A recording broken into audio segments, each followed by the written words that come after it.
Hello friend, again Nagai Photography 27.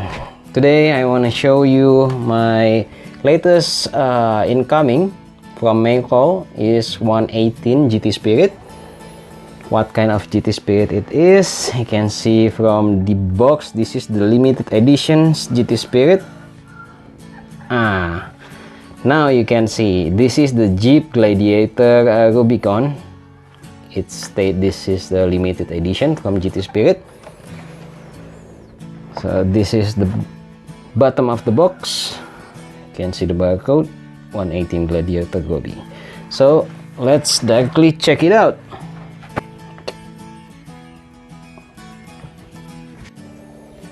Okay friends, so this is the Jeep Rubicon Gladiator from GT Spirit 1/8 scale.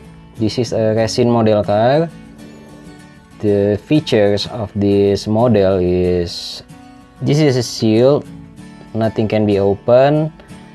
The tires is from the rubber. There is no suspension articulation, there is no steering wheel, so mainly just a fixed model car.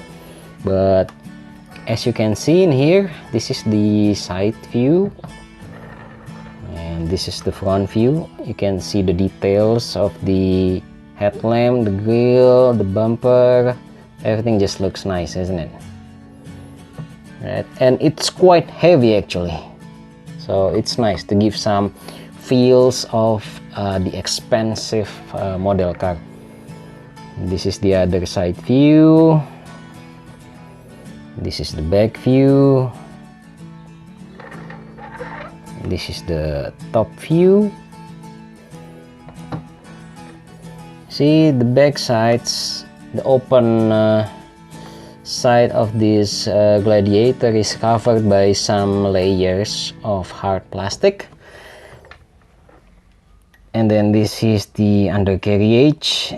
This is the limited editions 999 for all around the world, and I got the 445 numbers.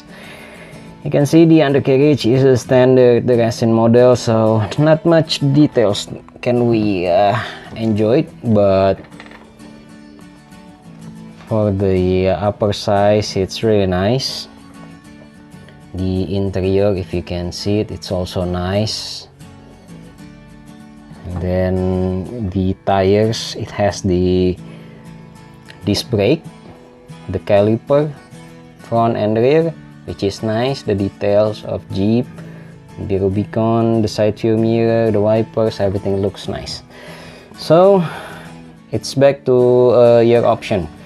If you are looking for some model car that you need just some fixed look without any openable features, this is the right models for you.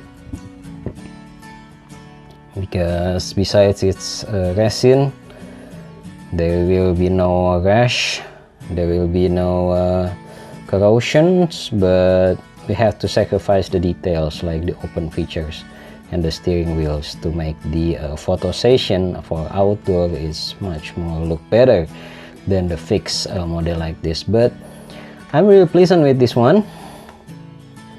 I got it around $145, so yeah, it's quite a bit fair price for these models. So yep, that's it. I hope you enjoyed this one. Thank you for watching this video. Until the next video, keep healthy, keep enjoying your diecast. Bye bye.